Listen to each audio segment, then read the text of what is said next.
Hello students, I hope आप सब अच्छे हैं। आज की वीडियो में हम डिस्कस करेंगे अग्नसूता दिग्निकाय के बारे में। ये हमारा जो पेपर है पॉलिटिकल साइंस का ancient and medieval Indian political thought की 6th यूनिट है। इसको आज हम डिस्कस करने वाले हैं, तो चलिए स्टार्ट करते हैं। तो थोड़ा सा मैं बैकग्राउंड बता दूं आप लोगों को। हम ये जो पेपर पढ़ रहे हैं ancient and medieval Indian political thought, प्राचीन और मध्यकालीन भारतीय राजनीतिक विचार। इसमें हम लोगों ने अलग अलग थिंकरों के, अलग अलग राजनीतिक विचारकों के विचारों को हमने पढ़ा। और इसमें हमने बहुत सारे, हमने मनु के बारे में पढ़ा, हमने कौटिल्य के बारे में पढ़ा। किस इनके हमने इनके विचारों के बारे में पढ़ा। विचार किस बारे में पढ़ा कि किस तरीके से, क्योंकि हम राजनीतिक विचार पढ़ रहे हैं और राजनीतिक विचार में हम क्या पढ़ते हैं कि गवर्निंग सिस्टम जो है उस टाइम पे किस तरीके से लोगों के जीवन को मैनेज करना है, किस तरीके से उन लोगों की लाइफ को गवर्न करना है ताकि उनकी जो दिनचर्या है वो अच्छी रहे, उनका जीवन और अच्छा बेहतर कैसे बनाया जा सकता है, उसके लिए एक अच्छा गवर्निंग सिस्टम कैसा होना चाहिए, इसके बारे में जो है हमने अलग अलग विचारकों के बारे में हमने उनके विचारों को जानने की कोशिश की। तो ऐसे ही हमने अभी तक के जो थिंकर्स पढ़े उसमें हमने बहुत सारे Indian political, Hindu basically Hindu political thoughts के बारे में पढ़ा, जैसे कि मनुस्मृति हो गया, हमने वेदों के बारे में पढ़ा और कौटिल्य के बारे में पढ़ा। तो सेम ऐसे ही 5वीं शताब्दी में जब बहुत सारी हिंदू धर्म में बहुत सारी बुराइयां आ गई थी, तो उसी उन्हीं बुराइयों को देखते हुए, उन्हीं बुराइयों से हताश होकर के एक अलग जो है धर्म उभर करके आया, बौद्ध धर्म, बुद्धिज्म, 5वीं शताब्दी में। तो उन्होंने फिर किस तरीके से, जैसे हम धर्म का जिक्र यहाँ पे क्यों कर रहे हैं, क्योंकि हमने देखा ना कि भारतीय राजनीतिक विचारों में हम सबसे ज्यादा जो फीचर्स देखते हैं, जो विशेषताएं देखते हैं, उनमें धर्म बहुत ज्यादा महत्वपूर्ण रखता है। भारतीय राजनीतिक विचार धर्म के इर्द गिर्द घूमते हुए नजर आते हैं।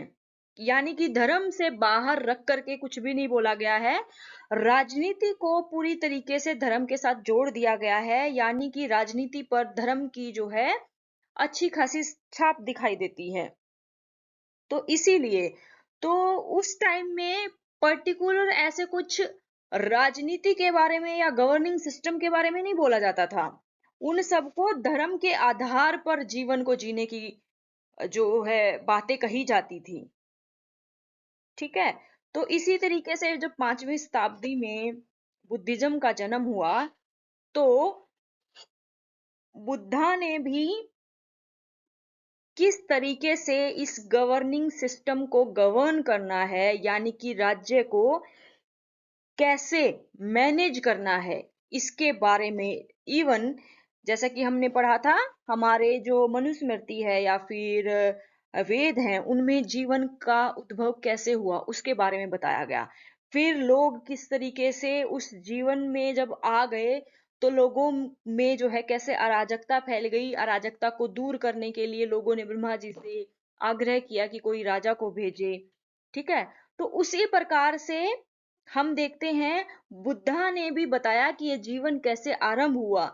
फिर इस जीवन में जो लोग रह रहे हैं वो कैसे इस मैनेजमेंट में आए, कैसे इस गवर्निंग सिस्टम में आए, और जब इस सिस्टम में आ गए तो ये सिस्टम कैसा होना चाहिए। ठीक है, इसके बारे में बताया। तो जैसा कि हमने अभी देखा कि हिंदू पॉलिटिकल थॉट में जो हमें जो स्रोत हैं, जो उसके sources of ancient political, Indian political thought के जो सबसे पुराने सोर्सेज हैं, उसमें हम वेदों को देखते हैं, सबसे पुराने वेद हैं। ठीक है। और उसके बाद फिर सी ठीक उसी तरीके से जो ये अगनसुता है, ये हम बोल सकते हैं कि बुद्धा ने जो बातें बताई कि कैसे इस सिस्टम को गवर्न करना है, वो कहाँ पे लिखी हुई हैं, वो लिखी हुई हैं अगनसुता में। ठीक है, जिसको हम दिग्निकाय भी बोल सकते हैं। और उसमें हम बुद्धा ने या बुद्धिज्म के हिसाब से कैसे राज्य कैसा होना चाहिए, एक आदर्श समाज कैसा होना चाहिए, इसके बारे में हमें जानकारी मिलती है। तो अगनसुता क्या है, दिग्निकाय क्या है, एक हम बोल सकते हैं कि ऐसा सोर्स है, sources of Buddhist political thought है, या हम बोल सकते हैं बुद्धिज्म की जो राजनीतिक विचार हैं, पर्टिकुलर राजनीतिक विचार। तो हम क्योंकि एशियंट पॉलिटिकल थॉट में हमने, जैसा कि मैंने अभी बताया कि धर्म बहुत ज्यादा प्रिवेल था, धर्म बहुत ज्यादा उसकी की भूमिका बहुत ज्यादा थी, इसीलिए अगनसुता में जो बुद्धा ने बोला है स्टेट के बारे में, उसके बारे में जो जो सिद्धांत दिए हुए हैं वो इसमें लिखे हुए हैं। तो अगनुसूता क्या है, एक आदर्श, एक राज्य और आदर्श समाज की बौद्ध अवधारणा, बौद्धिक अवधारणा, Buddhist conception of state and an ideal society. एक अच्छा राज्य और एक अच्छा समाज कैसा होना चाहिए, इसके बारे में बताया गया है। अगनसूत मतलब कि जो प्रबुद्ध व्यक्ति कौन, बुद्धा द्वारा दिया गया राज्य का सिद्धांत जीवन की उत्पत्ति और उसके बाद राज्य और राज्य सत्ता की उत्पत्ति के लिए सबसे तर्कसंगत और तर्कसंगत व्याख्याओं में से एक है। क्या है जो अगनसुता है, उसमें राज्य की उत्पत्ति और राज्य सत्ता की उत्पत्ति के बारे में बताया गया है, और जो ये व्याख्या दी गई है वो बहुत ही तर्कसंगत है। महान भिक्षु महाशरमण अर्थात बुद्ध ने आज से लगभग 2500 वर्ष पूर्व जीवन की लौकिक उत्पत्ति की व्याख्या की, जिसे आज के आधुनिक वैज्ञानिक भी नकार नहीं सकते हैं। यानी कि जो व्याख्या बुद्धा ने की कि किस तरीके से जीवन का आरंभ हुआ होगा, या कैसे जीवन का आरंभ होता है इस नेचर में, इस प्रकृति में, इस धरती पे, उसकी जो व्याख्या दी गई है उसको आज भी वैज्ञानिक उसको नकार नहीं सकते हैं, क्योंकि उन्होंने एकदम मिलती जुलती, वैज्ञानिकों ने भी जो बिग बैंग वाली जो थ्योरी दी हुई है कि कैसे हमारा सभी के सभी प्राणी जो हैं एक ही सेल से उत्पन्न हुए हैं, सेम उसी तरीके से महात्मा बुद्ध ने भी बोला है। तो बुद्ध द्वारा अब ये सारी बातें कहाँ बोली गई हैं, बेसिकली ये एक डायलॉग फॉर्म में लिखा हुआ है। अगनसुता जो है वो एक डायलॉग फॉर्म में लिखा हुआ है, जहां पे बुद्ध अपने दो ब्राह्मण शिष्यों को, वस्थे को और भारद्वाज को, वशिष्ठा को और भारद्वाज को उनमें उपदेश दे रहे हैं। उपदेश दे रहे हैं मतलब बता रहे हैं, ठीक है। वो ब्राह्मणों के हमले और निंदा से परेशान थे और ज्ञान के लिए बुद्ध के पास पहुंचे थे। कौन, ये जो दो भारद्वाज और जो वशिष्ठ, ये जो दो ब्राह्मण थे, वो अपने हिंदू धर्म को छोड़ करके बुद्ध के पास ज्ञान लेने के लिए गए थे, और उस टाइम में उनको जो बातें बुद्धा ने बोली वो इस अग्निसूत्र में लिखी हुई हैं। तब श्रेष्ठ व्यक्ति यानी कि बुद्ध ने समझाया कि कैसे समाज में ब्राह्मण, क्षत्रिय, वैश्य और शूद्र जैसे विभिन्न वर्ण एक ही समान प्राणियों से बने हैं। यही जो है साइंस भी आज ये इस बात को मानता है कि सारे के सारे जितने भी जीव हैं इस धरती पर, जितने भी जो भी पेड़ पौधे, जितनी भी जीव हैं, सजीव वस्तुएं जितनी भी हैं, वो कभी ना कभी उन एक ही सेल से बने हैं। किसी को भी जीवन के आधार पर एक दूसरे के खिलाफ भेदभाव नहीं किया जा सकता। तो बुद्धा ने क्या कहा कि सब के सब, चाहे वो ब्राह्मण है, क्षत्रिय है, वैश्य है या शूद्र है, या कोई भी प्राणी है इस संसार में, सब के सब एक ही सेल से बने हैं, एक ही जगह से उत्पन्न हुए हैं, और उन्हें जन्म के आधार पर उनके साथ कोई भी भेदभाव नहीं किया जा सकता। बौद्ध, अच्छा अब हमें ये जो बौद्ध के जो बुद्धा का जो ज्ञान है, जो बुद्धा के जो विचार हैं, वो जिन ग्रंथों में लिखे हुए हैं उनको वो पाली भाषा में बेसिकली लिखे गए हैं और उनको टिपिटक बोलते हैं। टिपिटक बोलते हैं। संस्कृत में इनको त्रिपिटक बोलते हैं और अंग्रेजी में द थ्री बास्केट्स के नाम से हम इनको जानते हैं। और इनको थ्री बास्केट्स या टिपिटक या त्रिपिटक जो है, सबसे पहले जो है वो है विनय पिटक, दूसरा है सूत पिटक, तीसरा है अभिधम पिटक।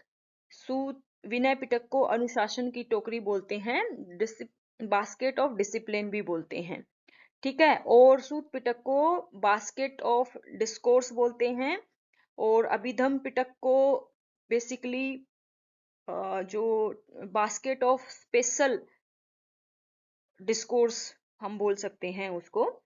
तो सूत पिटक जो है, जो सूत पिटक है, इसमें 5 निकाय हैं, जिसमें पहला है दिग निकाय, जिसका अर्थ है लंबा प्रवचन, जिसके बारे में हमें जानना है, जो हमारे सिलेबस में दिया हुआ है ना, दिग निकाय, उसी के बारे में पढ़ना है। दिग निकाय किसका हिस्सा है? सूत पिटक का। और सूत पिटक में क्या है के 3 भाग है। हम इनको बोल सकते हैं कि जो बुद्ध के जो ग्रंथ हैं उनके 3 ग्रंथ है, ठीक है। सबसे जो प्रमुख हैं वो 3 ग्रंथ है। 3 ग्रंथों में से मान लो एक जो सूत पिटक है उसके अलग अलग अध्याय हैं, जैसे हमारी किताबों में होते हैं। तो उसका जो 5वां निकाय है, या आप मान लीजिए कि उसका जो 5वां अध्याय है वो है दिग निकाय। और ये जो दिग निकाय है, मूल रूप से भारद्वाज और जो वशिष्ठा हैं नाम के जो 2 ब्राह्मण हैं, वो प्रबुद्ध व्यक्ति द्वारा दिया गया प्रवचन है। यानी कि जो महात्मा बुद्ध उन अपने 2 ब्राह्मण शिष्यों को जो बातें बता रहे हैं, जो जो उनके मन में डाउट्स आ रहे हैं उन ब्राह्मणों के मन में, उनको दूर करने के लिए वो जो उनको प्रवचन दे रहे हैं, वो ही इस दिग निकाय में लिखे हुए हैं, ठीक है। और ये जो दिग निकाय है इसमें 34 सूत हैं। 34 सूत में हम कह सकते हैं कि 34 सब डिविजन हम उसमें बोल सकते हैं कि 34 भागों में उसको दिग निकाय को बांटा हुआ है। तो दिग निकाय के जो 34 सूतों में से 27वां जो सूत है, वो किसके बारे में बात करता है? जीवन कैसे बना, ये परिवार कैसे बना, समाज कैसे बना और राज्य की उत्पत्ति कैसे हुई, इन सब के बारे में जो दिग निकाय का 27वां सूत है, यानी कि 27वां पार्ट हम बोल सकते हैं, उसमें इसके बारे में बताया गया है। तो हमें किसके बारे में पढ़ना है? हमें इन्हीं के बारे में पढ़ना है कि हम कैसे इस जीवन में आए, परिवार की कैसे कंसेप्ट आया, कैसे ये समाज बना, फिर समाज से कैसे जो है राज्य बना, ठीक है। समाज से हम कहाँ चल जाएंगे? एक राजनीतिक व्यवस्था की तरफ जो हम जा रहे हैं, पॉलिटिक्स की जो तरफ जो हम जा रहे हैं, राज्य की उत्पत्ति कैसे होती है, ठीक है। जो बौद्ध बौद्ध त्रिपिटक है, वो अनेक दृष्टियों से इनका बहुत महत्वपूर्ण महत्व है। क्यों? इसमें बुद्धकालीन भारत की राजनीति, यानी कि 5वीं शताब्दी में भारत में कैसी राजनीति थी, अर्थव्यवस्था वहां पे कैसी अर्थव्यवस्था थी, अर्थ और सामाजिक व्यवस्था वहां की कैसी थी, इसके बारे में, वहां की शिल्प कला कैसी थी, वहां पे संगीत कैसा था, वस्त्र आभूषण कैसे लोग पहनते थे, कैसी वेशभूषा थी वहां पे लोगों की, क्या क्या रीति रिवाज थे, तथा कैसा ऐतिहासिक वहां पे माहौल था, भूगोलिक परिस्थितियां कैसी थी, कैसा वहां पे व्यापार था, ट्रेड था, इन सब के बारे में बहुत महत्वपूर्ण जानकारी हमें किसमें मिलती है? बौद्ध की जो त्रिपिटक है, यानी कि जो 3 ग्रंथ हैं, उनमें हमें मिलती है, ठीक है। तो त्रिपिटक जो बौद्ध त्रिपिटक है, 3 जो इनकी ग्रंथ बोल सकते हैं हम, किताबें बोल सकते हैं, उनमें हमें उस टाइम में भारत में कैसी सिचुएशन थी, कैसा सिस्टम था वहां पे, कैसा गवर्निंग सिस्टम था, लोगों का जीवन को कैसे मैनेज किया जाता था, उन सब के बारे में हमें इसमें जानकारी मिलती है। फिर हम देखते हैं जो अगनसूत है, दिग निकाय है, उसमें हम देखते हैं कि जीवन की उत्पत्ति का उन्होंने क्या सिद्धांत दिया, cosmic theory of the origin of life, जीवन की उत्पत्ति का ब्रह्मांडीय सिद्धांत, कॉस्मिक थ्योरी को हम हिंदी में ब्रह्मांडीय सिद्धांत बोलते हैं। तो वो क्या बोलते हैं कि ये जो ब्रह्मांड का जन्म हुआ है, वो कैसा है? वो एक कार्मिक संकुचन, विस्तार और जीवन रूपों का विकास है, यानी कि इवोल्यूशन से हुआ है, एकदम से नहीं हो गया है कि किसी ने कान से निकाला, किसी ने मुंह से निकाला, आंख से निकाला, ऐसे नहीं बने हैं हम आज के जो ढांचे में है, मनुष्य जो रूप में है, या हमें पृथ्वी पर जो जो जीव जंतु दिखाई देते हैं, वो एक कार्मिक प्रक्रिया के तहत हुए हैं। ठीक है, ऐसा नहीं है किसी ने एकदम से ही वो बना दिए। कार्मिक प्रक्रिया का मतलब क्या है? धीरे धीरे उनमें बदलाव आए हैं, बदलाव हो करके बदलाव। इसका सबसे बड़ा एग्जाम्पल है कि जैसे मनुष्य पहले, हमें क्या बोला जाता कि पहले हम चिंपैंजी हुआ करते थे, ठीक है, गोरिल्ला जिसको हम बोलते हैं, या बंदरों से हमारे जो है पूर्वज बोल सकते हैं कि मिलते हुए थे। फिर उनसे विकास हो करके धीरे धीरे धीरे कार्मिक विकास से हम आज जिस शेप में है, जिस शकल सूरत में है, वो आज कार्मिक विकास से हुए हैं। ठीक है, और वो क्या बोल रहे हैं कि ब्रह्मांड में जो सौर मंडल है, सौर मंडल में जैसे ग्रह हैं, जो पृथ्वी है, सूर्य है, चंद्रमा है, उससे पहले ही जीवन मौजूद था।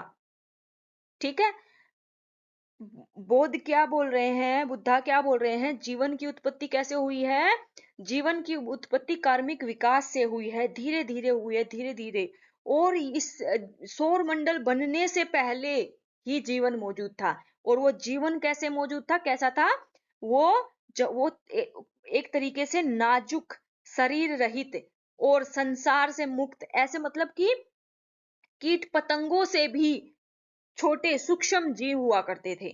ठीक है, और जब उनको, वो कैसे थे? स्वयं प्रकाशमान प्राणी थे वो लोग, यानी कि अपने में ही वो कीट पतंगों की तरह ऐसे उड़ते रहते थे, जैसे राख उड़ती है, राख से भी, या जैसे कि हम भूसा जलाते हैं, भूसा जलाने के बाद उसमें से जो एक तरीके से हम बोल सकते हैं छोटे छोटे राख के जो कण उड़ते हैं, उस तरीके से ना सौरमंडल का कोई भी आविष्कार हुआ था, सौरमंडल भी नहीं बना था, ना पृथ्वी बनी थी, ना सूर्य बना था, ना चंद्रमा बना था, ना कोई और ग्रह, कोई भी ग्रह नहीं बना था, लेकिन जीवन मौजूद था। और ये जीवन कैसे मौजूद था? छोटे छोटे कीट पतंगों, कीट पतंगे भी नहीं बोलेंगे हम, पतंगों के रूप में। ठीक है, नाजुक शरीर रहित, ना उनका कोई शरीर था, ना ही कोई आकार था, ना ही प्रकार था। फिर क्या होता है? फिर पानी का आविष्कार होता है। फिर जब उन्होंने पानी पिया, तो उसे वो पानी बहुत ही स्वादिष्ट लगा, एकदम शहद के जैसे मीठा लगा। फिर वो सारा का सारा पानी पीने लगे, सारा का सारा पानी पीने लगे। और फिर पानी पी करके वो क्या करने लगे? धरती को खाने लगे, यानी कि मिट्टी वगैरह खाने लगे, यानी कि सोलिड। पहले सिर्फ और सिर्फ ऐसे, सिर्फ और राख के कणों के जैसे वो उड़ रहे थे। फिर उन्होंने पानी को चखा, पानी को चखने के बाद फिर उन्होंने क्या किया? मिट्टी को चखा, धरती को चखा। फिर उसमें जो धरती में जो कवक, यानी कि जो अम, फफूंदी लगी हुई थी, उसको खाया। उसको खाने से उनका थोड़ा सा और आकार थोड़ा सा बढ़ा। फिर जो है उसमें शलगम, यानी कि जहां धरती पर पानी और मिट्टी से मिल करके जो चीजें बनने लगी, यहाँ पे शलगम का एग्जाम्पल दिया है। शलगम जैसी चीजें, यानी कि सब्जियां या फिर फल फ्रूट, हम इसका एग्जाम्पल ले सकते हैं। फिर चावल, यानी कि जो सॉलिड खाना, वो लोग जब ये जो कीट पतंगे खाने लग गए, तो फिर क्या हुआ? इनकी चमड़ी बनने लग गई। ठीक है, ये सारे पानी खाया, धरती खाई, फिर धरती पे उगा हुआ कवक खाया, और उस पे उगे हुए पेड़ पौधे खाए, उससे फिर पेड़ पौधों से बनने वाले फ्रूट्स खाए, अनाज खाया। फिर उनका क्या, चमड़ी जो है चमकने लग गई, यानी कि उनको, उनके जो वो एक शरीर रहित घूम रहे थे, उनकी चमड़ी बनने लग गई। ठीक है, फिर त्वचा जो है धीरे धीरे मोटी होने लगी। और जिसने जिस हिसाब से खाया पिया, जैसा रिसोर्सेज उसने खाया, उस हिसाब से उसका रंग बनने लग गया। रंग के हिसाब से ही फिर उसकी सुंदरता और वो सारी चीजें जो हैं बनने लग गई। उसके बाद फिर क्या हुआ कि उसके बाद सूरज, चांद, दिन रात, ये सारी चीजें अस्तित्व में आई, यानी कि पहले जो है जीवन आ गया, जीवन पहले से ही मौजूद था। और जो कीट पतंगों की तरह जो विचरण करते थे, शरीर रहित, उन्होंने जो है पानी खाकर, जमीन खा करके, जमीन में उगे हुए फल फ्रूट खा करके उनका आकार बनने लगा, रूप बनने लगा, प्रकार बनने लगा। फिर उसके बाद जो है सूरज चांद आए, सूरज चांद आने से फिर क्या है, दिन रात बनने लग गए। ठीक है, फिर क्या हुआ, जब ये लोग एक तरीके से एक शरीर में आ गए, एक आकार में आ गए, आप सुंदरता में आ गए, कुछ लोग सुंदर दिखने लग गए, कुछ लोग खराब दिखने लग गए। फिर क्या बोलते हैं कि फिर वो बताते हैं कि सेक्स लाइफ का जो है, सेक्स लाइफ का मतलब है यहाँ से रिप्रोडक्शन सिस्टम। पहले तो क्या थे, ये शरीर रहित घूम रहे थे, कोई रिप्रोडक्शन सिस्टम कुछ नहीं था। तो फिर जो है सेक्स का जो है विकास होता है, सेक्स विकसित होता है। सेक्स का मतलब जब एक आदमी और औरत का जो है रिप्रोडक्टिव जो पार्ट्स हैं उनका जो है विकास होता है, और एक प्राणी से दूसरे प्राणी का फिर जो है जन्म होने लगता है। फिर ठीक है, तो ये प्रोसेस करने के लिए फिर क्या है, उन्हें एकांत में एक झोपड़ी में रहने की आवश्यकता पड़ती है। तो यहाँ से देखिए किसकी घर की एक आवश्यकता की जो है, नीड की जो है यहाँ पर एक हम बोल सकते हैं कंसेप्ट आ रहा है। और उसी से फिर क्या है, लोगों ने अपनी अपनी बाउंड्री बना ली कि ये झोपड़ी मेरी है, ये तुम्हारी है। तो निजी संपत्ति का जो है क्या हो गया, आविष्कार हो गया, यहाँ पे निजी संपत्ति आ गई। फिर उस निजी संपत्ति के आने से लोगों के मन में जो है लालच आ गया, चोरी आ गई, हिंसा आ गई और हत्या आ गई। और फिर उससे क्या होता है, उससे फैलती है अराजकता। जब लोगों के अंदर लोभ, लालच, चोरी, हिंसा, हत्या आ गई, तो वहां पर क्या फैल गई, अराजकता फैल गई। ठीक है, तो इसका बेसिकली कहने की बात यह है कि शाश्वत और पहले से जीवन मौजूद था। बौद्ध के हिसाब से जीवन की उत्पत्ति कैसे हुई है, पहले से ही जीवन मौजूद था। मानव शारीरिक गुण, लिंग, सौंदर्य बाद में धीरे धीरे उसमें आए। साथ ही परिवार का विकास हुआ, उसके साथ ही परिवार जैसी संस्था का उदय हुआ, निजी संपत्ति का भी उदय हो गया, जिसकी वजह से अपराध, दंड आदि सब चीजें बढ़ गई। और उसकी वजह से क्या हो गया, जो मानव जीवन की जो प्राकृतिक रचना है अन्य प्राणियों की तरह इसमें भी कुछ दिव्य नहीं है। यानी कि उन्होंने क्या बोला है कि ऐसा कोई डिवाइन नहीं है कि किसी भगवान ने इसको बना दिया, ये नेचुरल है, ये प्राकृतिक रूप से ऐसी चीजें, प्राकृतिक रूप से ऐसी घटनाएं हुई जिसकी वजह से, कार्मिक विकास की वजह से मनुष्य का जीवन अस्तित्व में आया। ठीक है, तो समझ में आ गया कि हम कैसे अस्तित्व में आए। फिर क्या होता है, अब हमने देखा कि पीछे वाली स्लाइड में हमने क्या देखा कि कैसे मनुष्य कैसे बना, मनुष्य के बनने से निजी संपत्ति कैसे अस्तित्व में आई, निजी संपत्ति से फिर क्या, अराजकता फैल गई, अराजकता फैलने से फिर क्या है, फिर जरूरत पड़ती है राज्य की। ठीक है, मैनेजमेंट की। अब अराजकता फैल गई है तो उसको कोई ना कोई को तो उसको मैनेज करना पड़ेगा। ठीक है, तो हिंदू मैथोलॉजी के हिसाब से क्या था, जब अराजकता फैल गई थी, हिंदू मैथोलॉजी में क्या कहा कि मनुष्य को मनुष्य की जो उत्पत्ति कैसे हुई, ब्रह्मा जी ने सारी सृष्टि को बनाया है। कोई व्यक्ति जो है ब्रह्मा जी ने नाक से निकाला, कोई मुंह से निकाला, कोई कान से निकाला, कोई आंख से निकाला, उसी हिसाब से उन्हें जो है अलग अलग वर्णों में विभाजित कर दिया। लेकिन बुद्धा के हिसाब से इसका जो मनुष्य जो है किसी के नाक कान से उत्पन्न नहीं हुए, वो एक कार्मिक विकास से हुए हैं, ये एक प्राकृतिक घटना के तहत हुए हैं। और जीवन जो है ब्रह्मांड बनने से पहले ही मौजूद था। ठीक है, अब अराजकता फैल गई तो हिंदू मैथोलॉजी के हिसाब से लोगों ने ब्रह्मा जी से बोला कि हमें आप एक उसको अराजकता को दूर करने के लिए लोगों को के अंदर जो हिंसा आ गई है, जो वायलेंस आ गई है, जो लालच आ गया है, उसको कंट्रोल करने के लिए हम एक राजा दे दो। तो उन्होंने मनु पहले राजा के रूप में हिंदू मैथोलॉजी के हिसाब से डिस्क्राइब किया जाता है कि लोगों को मैनेज करने के लिए, लोगों की लाइफ को मैनेज करने के लिए कौन आता है, मनु आते हैं। क्या है, पहले राजा हैं, और राजा को क्या है, डिवाइन माना है, यानी कि भगवान ने उसको भेजा है।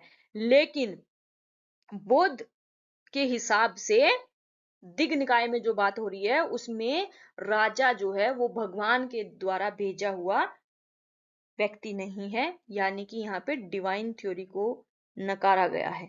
ठीक है, फिर जैसे कि निजी संपत्ति और परिवार के साथ में फिर हमने अभी डिस्कस किया ना कि बहुत सारी बुराइयां आ गई, घमंड आ गया लोगों के बीच में, दम्भ आ गया, वासना आ गई, लालच आ गया, चोरी आ गई।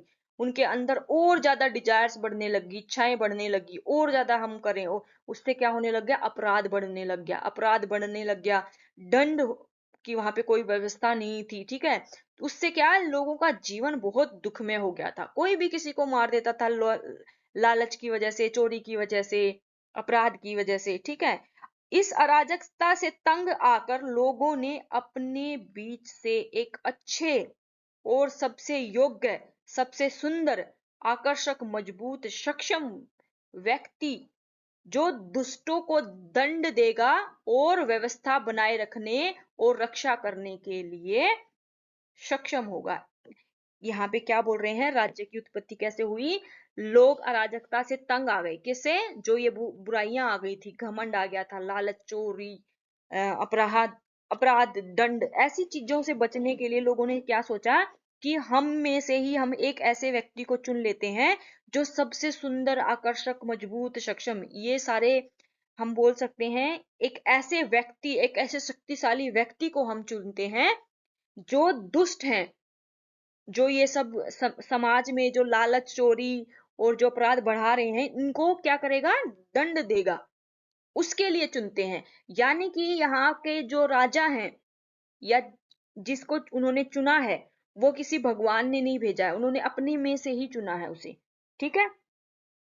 तो ऐसे इंसान को से वो जो सेवा लेंगे, सेवा लेने के मतलब वो उनकी रक्षा करेगा, ठीक है। वो लोग क्या करेंगे, फिर लोग अपने चावल का, यानी कि चावल का मतलब है यहाँ पर जो एग्रीकल्चर, जिससे जीवन चलता था, जो उनकी इकोनॉमी थी, उसका एक 1/6 छठवां हिस्सा जो है, महान चुने हुए,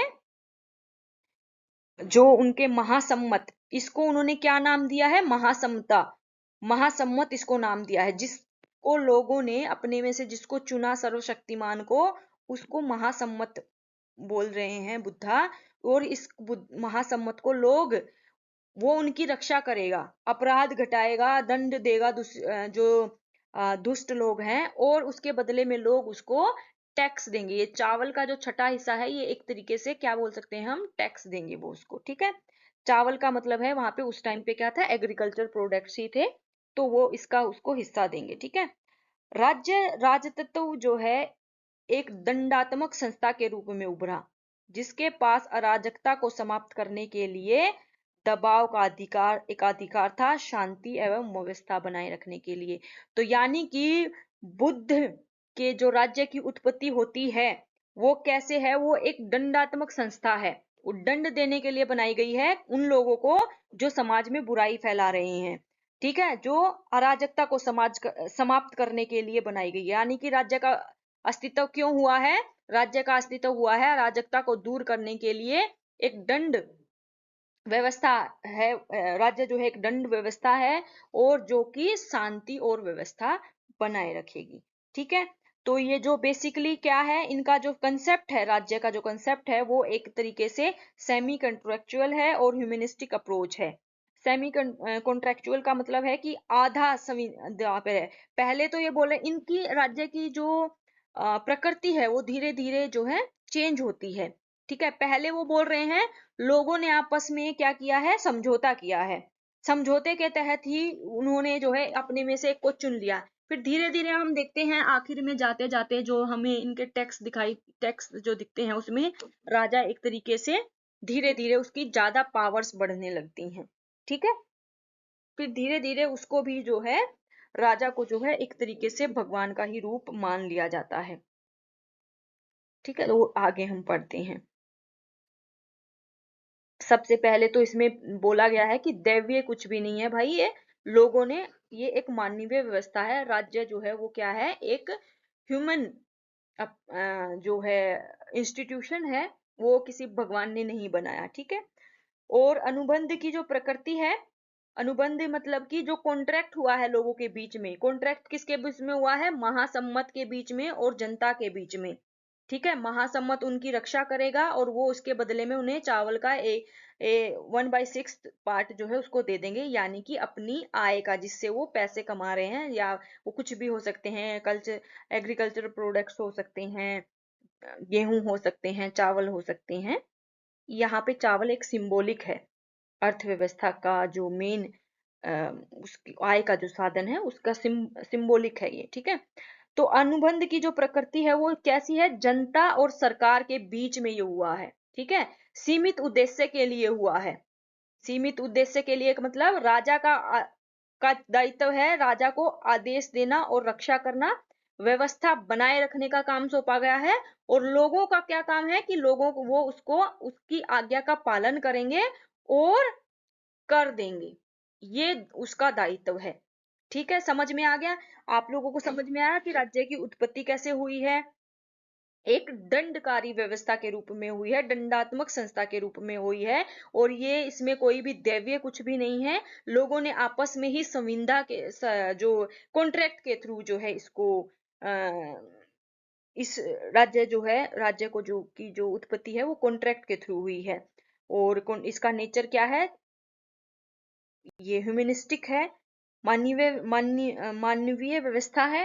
इसमें भगवान ने इसको नहीं बनाया है, जनता और राजा के बीच में हुई है, या फिर हम बोल सकते हैं सरकार के बीच में हुई है। फिर उसके जो बुद्धा ने जो राज्य बताया उसके जो धीरे धीरे उसकी भूमिका कैसे बढ़ती है। सबसे पहले क्या थी, उसकी सीमित थी कि शांति व्यवस्था बनाए रखने के लिए राज्य का उदय हुआ है। राज्य एक नैतिक, उसके ऊपर एक नैतिक भूमिका थी, ठीक है। राज्य एक नैतिक भूमिका के रूप में विकसित हुआ और संस्था जो लोगों के सभी पहलुओं को मार्गदर्शन करने वाले धर्म से अपना अधिकार प्राप्त करता है। यानी कि इस जो राजा जो है वो अपना शासन करेगा, वो किसके हिसाब से करेगा, धर्म के आधार पर। धम्मा क्या है, धम्म या धम्मा क्या है, वो नियम और कानून जो बुद्धा ने बताए हैं कि राजा को कैसे गवर्न करना है सिस्टम को, ठीक है। प्रथम चरण में पहले में जो महासम्मत है उसका सीमित उद्देश्य है। सीमित उद्देश्य क्या है, वो नियुक्त किया गया शासक है और सिर्फ उसका कार्य है शांति एवं व्यवस्था बनाए रखने के लिए। दूसरे चरण में क्या है, वो दो पहियों वाला सिद्धांत इसमें आ जाता है, यानी कि अना और धम्म। वो क्या करेगा, अब शासक जो है वो सिर्फ और सिर्फ पहले में क्या था, उसको चुना और वो शांति व्यवस्था बनाए रखेगा और लोग उसको जो आय के साधन है उसका 1/6 उसको दे देंगे कर के रूप में। लेकिन दूसरे में क्या हो जाता है, उसको खटिया मान लेता है, यानी कि खेतों का आधिपत्य उसको कहा जाने लगता है, खेटा, ठीक है।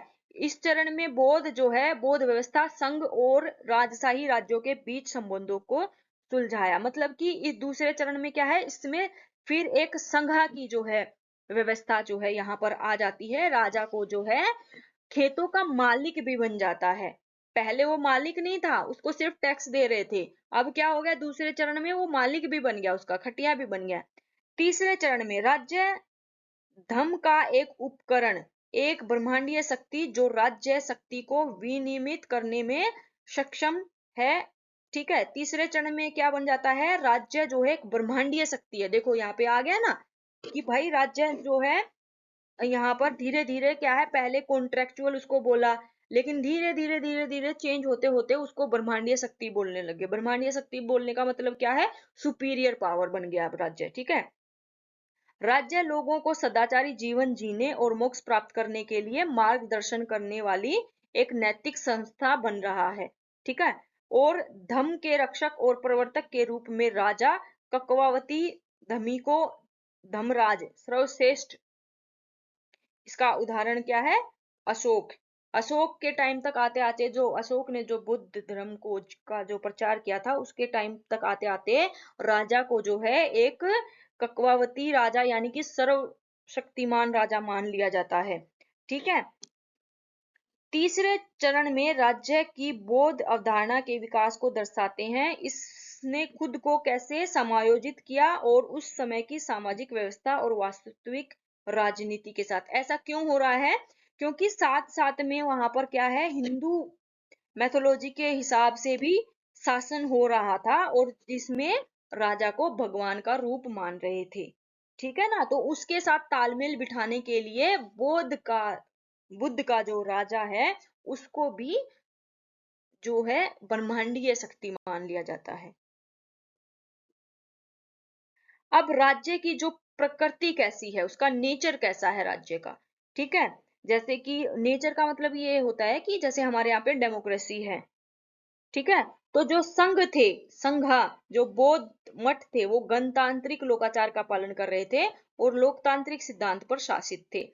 यानी कि वहां पर जो है राजा तो था ही, राजा के साथ में जो संघ था उसमें जो है वो बेसिकली क्या थी, वो एक क्योंकि राजा क्या है, लोगों के द्वारा चुना गया है, तो वो एक लोकतांत्रिक सिद्धांत पर आधारित था, बुद्ध का जो राज्य की जो प्रकृति थी, ठीक है। निजी संपत्ति एवं परिवार की संस्था को बनाए रखने के लिए राज्य नितांत आवश्यक है। ऐसा बोला गया कि राज्य क्यों जरूरी है, ताकि निजी संपत्ति और परिवार की रक्षा करी जा सके। राज्य के लिए आमतौर पर इस्तेमाल किए जाने वाले शब्द थे रथा यानी कि देश, रज्जा और या विजिता अधीनस्थ राज्य। ये सारे शब्द भी जो हैं राज्य के जगह पर इस्तेमाल होते थे, रथ, रजा, विजिता, ठीक है। राज्य एक संप्रभु इकाई है और इसकी संप्रभुता विभिन्न शब्दों जैसे अना, अधिपक्का, ईशरिया, वासा, सीरी द्वारा व्यक्त की जाती थी। यानी कि इस कैसे इसकी जगह पर ये सारे शब्दों का भी प्रयोग किया जाता था। वो एक सोवरन इकाई है, संप्रभु इकाई है, ठीक है। उसके ऊपर किसी भी बाहरी ताकत का कोई नियंत्रण नहीं है। संप्रभुता का अर्थ है संपूर्ण अधिकार, पुरस्कार और दंड देने की क्षमता, सभी को आदेश देने और किसी से आदेश प्राप्त न करने की क्षमता। यानी कि वो सोवरन है, उसके ऊपर किसी का भी कोई रूल्स एंड रेगुलेशंस, कोई भी कानून मान्य नहीं है, वो सबसे सर्वश्रेष्ठ है। एक आदर्श राज्य ऐसे क्षेत्र के रूप में वर्णित किया गया है जो कांटों से रहित, अछूता और जिसमें लोग शांति, खुशी, सद्भाव और बिना किसी डर के रहते हैं। तो बुद्ध का जो राज्य है वो कैसा है, जहां लोग शांति से रहते हैं, खुशी से रहते हैं, सद्भाव से रहते हैं, उन्हें किसी भी तरह का कोई भी डर नहीं है, ठीक है। कांटों से रहित का मतलब है किसी भी तरह की कोई समस्याएं नहीं है, एकदम जो है हम बोल सकते हैं राम राज्य टाइप का है। आदर्श राज्य तर्कसंगत, सामाजिक समानता और सामाजिक न्याय सुनिश्चित करने वाला, संतुलित, प्रगतिशील, परोपकारी और नैतिकवादी है। उसका राज्य कैसा है, वो सामाजिक, वो तर्क संगत है, रैशनल है, वो सोशल इक्वालिटी में बिलीव करता है, वो सोशल जस्टिस में बिलीव करता है, वो एकदम बैलेंस्ड है और डेवलपिंग है, बहुत ही ज्यादा दयालु है, परोपकारी है और मोरालिटी पे बेस्ड है, नैतिकता पर आधारित है। अब जैसे हमने अर्थशास्त्र में भी पढ़े थे कि राज्य के तत्व, जैसे आज के आधुनिक टाइम में भी हम राज्य के 4 तत्व पढ़ते हैं, 4 elements of state, territory, border territory, population, government and sovereignty, है ना। 4 तत्व पढ़ते हैं हम, 4 एलिमेंट पढ़ते हैं राज्य के। तो उसी पर सेम उसी प्रकार हमने क्या कौटिल्य के अर्थशास्त्र में भी पढ़े और ऐसे ही मनु ने भी बताए। तो बौद्ध ने ऐसे पर्टिकुलर बताया तो नहीं कि कितने अंग होने चाहिए, लेकिन उन्होंने फिर भी इसके बारे में जिक्र किया है, साथ ही उन्होंने भी एलिमेंट बताए हैं। तो जैसे हिंदू मैथोलॉजी में हम सप्तांग थ्योरी पढ़ते हैं ना, किस तरीके से 7 अंग होते हैं राज्य के, और आधुनिक कंटेम्परेरी टाइम में अगर देखें तो 4 अंग हम इसके पढ़ते हैं, 4 तत्व। तो उसी प्रकार से बौद्ध जो विचार हैं, राजनीतिक विचार, उसमें 7 एलिमेंट्स बताए हैं स्टेट्स के। सबसे पहला है राजा, दूसरा है क्षेत्र, रथा जिसको बोला है, और इसके 5 उपभाग हैं। जो क्षेत्र है ना, उसके 5 भाग हैं। सबसे पहला है, 5 उपभाग हैं। इन 5 उपभागों में से एक है गांव, दूसरा है बाजार कस्बे, तीसरा है ग्रामीण इलाके, चौथा है शहर और पांचवा है फ्रंटियर। फ्रंटियर का मतलब हम एक तरीके से बोल सकते हैं जो सीमाएं हैं, उसको हम बोल सकते हैं। तीसरा जो महत्वपूर्ण एलिमेंट है या अंग है इस राज्य का, वो क्या है, मंत्री और नौकरशाही। चौथा है सशस्त्र, सशस्त्र बल, ठीक है। ये पाली भाषा के शब्द हैं, अमका और पेरिसज्जा, और शस्त्र बल बलम, राजकोष यानी कि कोसा कोथगारा, ये पांचवा एलिमेंट है राज्य का। और छठा एलिमेंट है सहयोगी अनुयता खटिया, सहयोगी मतलब अलायंस। एंड सातवां है द पीपल। पीपल को भी 4 भागों में बांटा है। पहला है सभाएं, परिसा, खटिया, दूसरा ब्राह्मण और तीसरा गृहस्थ, है ना, और सन्यासी। ये सारी चीजें द पीपल्स में 4 सभाएं हैं। 4 सभाओं में पहला है खटिया, ब्राह्मण, गृहस्थ और सन्यासी। ये 7 जो हैं, 7 क्या है एलिमेंट बताए हैं कि राज्य किन सब चीजों से मिलकर बना है। ये है राज्य। अब इसके साथ साथ उन्होंने राजा के गुण भी बताए हैं। 10 शाही गुण होने चाहिए उसके अंदर, या राजधम्मा बताए हैं उस जो है बौद्ध धर्म में। तो 10 गुण कौन कौन से होने चाहिए? उदारता, जितेंद्रिय, इंद्रिया नियंत्रण में हो। जितेंद्रिय मतलब जिसकी इंद्रियां नियंत्रण में हो। बलिदान देने को तैयार होना चाहिए राजा। सीधा होना चाहिए, सौम्य होना चाहिए और दयालु होना चाहिए। लोगों के हित के लिए कष्ट सहन करने वाला हो।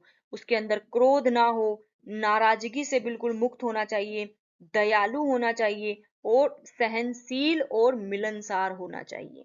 ऐसा ना हो कि कोई उससे मिलने आए और वो मिले ही ना। बहुत सहनशील और मिलनसार होना चाहिए। और ये राजा कैसा है? ये करिश्माई है। करिश्माई कैसे? कि बहुत सुंदर है, बहुत बहुत आकर्षक है, बहुत सुसंस्कृत है, यानी कि बहुत सारी चीजें उसको आती हैं, बहुत ज्ञान है, अपार धन संपदा वाला है ये, बहुत ज्यादा शक्तिशाली है उसके पास। वो बहुत शक्तिशाली है, उसके पास बहुत शक्तिशाली सेना है, विद्यवान है और बुद्धिमान है ये राजा, और एक प्रबुद्ध परोपकारी है, बहुत ज्यादा परोपकार करने वाला है। तो ये 10 उसके गुण बताए हैं। और ये राजा क्या करता है? धम्म का पालन करता है। धम्म क्या है? वो रूल्स एंड रेगुलेशंस जो बुद्धा ने बताए हैं। और अपने राज्य और उसके बाहर पूरे राज्य में इसका रख रखाव करता है। किसका? धम्म का। राजा धम्म का पालन करके लोगों को खुश करता है। ये जो राजा है खुद भी धम्म का पालन करता है और अपने राज्य में भी धम्म का पालन करवाता है, जिससे लोग बहुत ज्यादा खुश रहते हैं। धम्म मतलब rules and regulations, law and order पे बेस्ड एकदम व्यवस्था है। और ये राजा कैसा है? सार्वभौमिक परोपकारी सम्राट। ककवावटी इसको उस पाली भाषा में बोला गया है के आदर्श जो न केवल अपनी प्रजा के भौतिक कल्याण बल्कि उनके नैतिक कल्याण से भी चिंतित है। यानी कि ये राजा जो है अपनी प्रजा के सिर्फ और सिर्फ भौतिक कल्याण पर ध्यान नहीं देता, बल्कि उनके नैतिक कल्याण पर भी ध्यान देता है। अगर हम संक्षेप में कहें तो बौद्ध की जो त्रिपिटक है वो अनेक दृष्टियों से बहुत महत्वपूर्ण है। इसमें बुद्धकालीन भारत की राजनीति, अर्थव्यवस्था, सामाजिक व्यवस्था, शिल्प कला, संगीत, वस्त्र आभूषण, वेशभूषा, रीति रिवाज और ऐतिहासिक, भौगोलिक, व्यापारिक अनेक महत्वपूर्ण विषयों को विस्तार से इसमें जो है प्रतिपादित किया गया है। प्रारंभिक जो बौद्धिक विचार हैं, राजनीतिक विचार हैं, वो विशेष रूप से राजा राजसत्ता की उत्पत्ति का सिद्धांत सूत पिटिका के दिग्ग निकाय के अंतर्गत जो 34 सूत हैं, उसका जो 27वां अगन सूत है उसमें दिया गया है। अगन सूता दिग्ग निकाय का जो 27वां सूत है अगन सूत, उसमें इसके बारे में राज्य की उत्पत्ति के बारे में बताया गया है। अगन सूत जीवन की उत्पत्ति, मानवीय गुणों का लौकिक सिद्धांत देते हैं और परिवार, निजी संपत्ति और परिणामी बुराइयों को आनंद से पतन मानते हैं। क्या बोलते हैं उसमें? जीवन की उत्पत्ति कैसे हुई, किस तरीके से उसमें बुराइयां आ गई, उन सब के बारे में जानकारी देते हैं। अराजकता को समाप्त करने के लिए क्या बोला गया है इसमें? बेसिकली हम संक्षेप में इसको बता रहे हैं। क्या बोला गया है? अराजकता को समाप्त करने के लिए, शांति और व्यवस्था बनाए रखने के लिए मानवीय व्यवस्था के रूप में राज्य का उद्भव हुआ है। यानी कि लोगों ने आपस में समझौता किया है, तब इस राज्य की उत्पत्ति हुई है। और धीरे धीरे राज्य या राज्य की भूमिका और स्थिति का विस्तार होता है। पहले राजा जो है खेतों का स्वामी बन जाता है, फिर राजा, और अंत में सार्वभौमिक परोपकारी राजा ककवावटी बन जाता है। ठीक है। राज्य जो है एक नैतिक संस्था के रूप में विकसित हुआ, जो धम्म को अपना अधिकार प्राप्त करता है, यानी कि धम्म का पालन करता है, और लोगों को धार्मिक जीवन जीने और मोक्ष प्राप्त करने के लिए मार्गदर्शन करता है। लास्ट में उसका राज्य की जो है इस प्रकार की छवि बन जाती है। ठीक है, तो अगर आप लोगों को कुछ भी समझ में नहीं आया हो तो आप कमेंट करके पूछ सकते हो। और जो जो बच्चा स्टूडेंट वीडियो देख रहा है तो आप किस कॉलेज से हैं, आप कमेंट करके जरूर बताइए। अगर आप एसओएल से हैं तो एसओएल और कॉलेज का नाम लिखिए, एनसी वेब हैं तो एनसी वेब और कॉलेज का नाम लिखिए, अगर रेगुलर से हैं तो आपने कॉलेज का नाम लिखिए। और कुछ भी समझ में नहीं आया है तो आप कमेंट करके पूछ सकते हैं। तो नेक्स्ट वीडियो जल्दी ही आएगी।